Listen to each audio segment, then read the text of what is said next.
Hi, this is Ellen Evans, the bariatric dietitian. This presentation will explain the phases of the post-op bariatric diet, Part 1. Prior to surgery, you will be on a 10-day liquid diet, which we reviewed in another presentation. At midnight, the night before surgery, stop eating and drinking. The morning of your surgery, you should take any medications you were told to take, plus a small amount of water to swallow them. Your stomach should be empty for the surgery to decrease your risk of aspiration, that is when fluid or food enters your lungs, which can lead to pneumonia. You will wake up in the recovery room after surgery with an IV in place.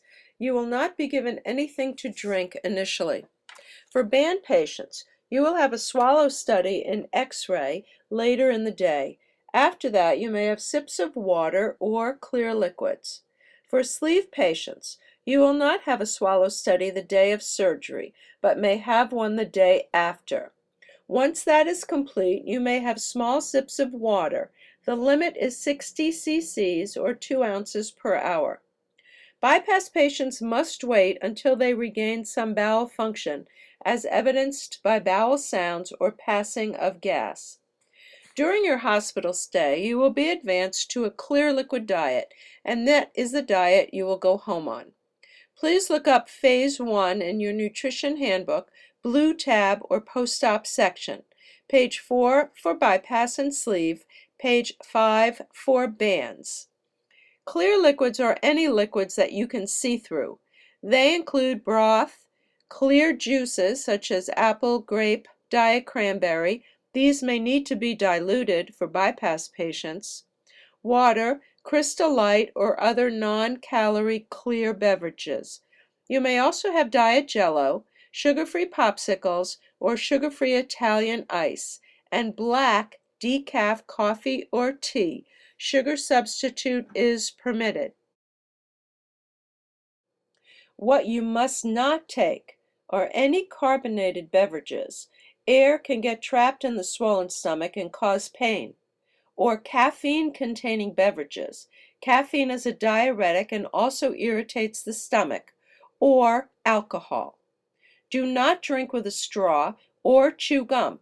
Both of these may add air into your stomach.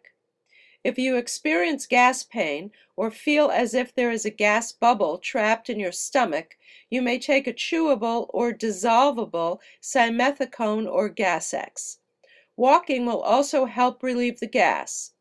You will be discharged on this diet and must remain on it for 4 days, including the day of discharge. Stay hydrated. Drink at least 1 to 2 quarts of any clear liquid you desire over the course of the day. Remember, dehydration can mean coming back to the emergency room for IV fluids. Signs of dehydration include dry mouth, dizziness or lightheadedness, dark urine. If these happen to you, you must drink more clear fluids.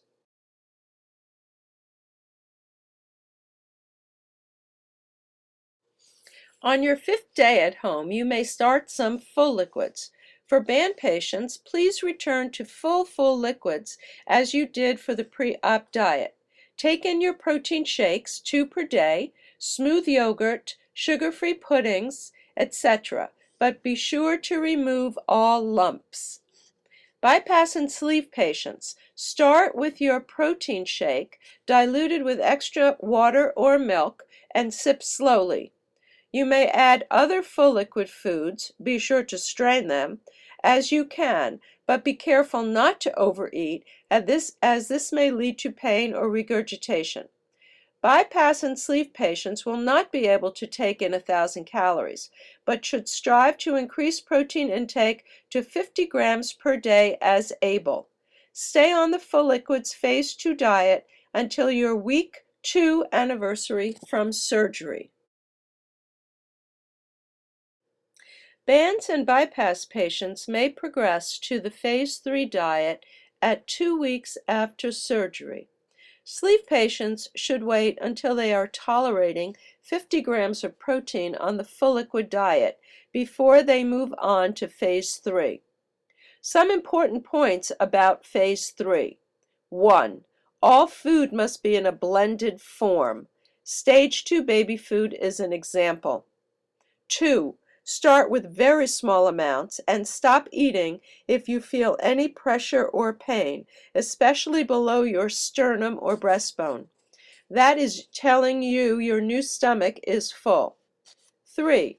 Never eat more than 1 cup or 8 fluid ounces at one time. 4. Never drink and eat at the same time. This is a new and important restriction. We don't ever want you to eat and drink at the same time ever again. The fluids will fill up your new pouches and not leave enough space for food, especially for bypass and sleeve patients.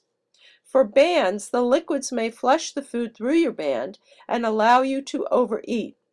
You should wait 30 minutes before and after eating to take your liquids, including your protein shake. The goal for this phase is to increase your protein to 70 grams per day.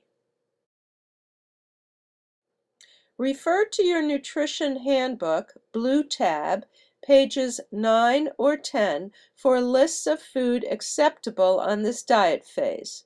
You can blenderize soft-cooked meat such as soups and stews, straining to remove any lumps. Mash soft-cooked fish or water-packed tuna mixed with a dab of light mayo. Soft scrambled eggs for band or sleeve patients. Small curd cottage cheese or low-fat ricotta cheese. Applesauce or mashed banana. Pureed cooked carrot. Mashed potato, sweet potato, or winter squash. Your most important goal is to increase your protein intake to 70 grams per day via blended food and protein supplement. After you've reached this goal, you may add blended fruits, vegetables, and starches to your diet, up to 1 cup each per day. Fluids are always taken between your meals and should always reach a minimum of 32 ounces per day. The next time you come to clinic, I will give you a packet of information and you will construct or make up 3 days' menus to follow when you are on phase 3. Each day should contain 70 grams of protein, 1 cup fruit and vegetable and starch, and 32 ounces of fluid. You will need a decent blender to puree your food. Test your home blender before you purchase a new one. The Magic Bullet or immersion blenders may be more likely to puree meats than a home blender. You will also need a strainer, small food containers, and some recipes or cookbooks for ideas. In your nutrition handbook, under the white tab, you will find a list of websites, cookbooks, and some recipes to try. Protein powder. Using unflavored whey protein powder added to your food you eat on this phase will help increase your protein intake and not increase the volume. This is very important to our sleeve and bypass patients, as you will be very volume limited at this phase. Choosing a protein powder. This is a review of the information provided in the pre-op full liquid diet presentation. Always read the label. Never trust what the outside of the food label says. Before you buy anything, especially online, read the nutrition label and list of ingredients. Ingredients. The first ingredient must be whey protein isolate or soy. Do not buy any vegetable-based proteins, such as pea powder, hemp, or brown rice. Don't buy any hydrolyzed protein, nor any collagen or gelatin-based protein. Be sure that there is at least 20 grams of protein per scoop, not per serving, and less than 10 grams of carbohydrate. This concludes part 1 of the post-op diet.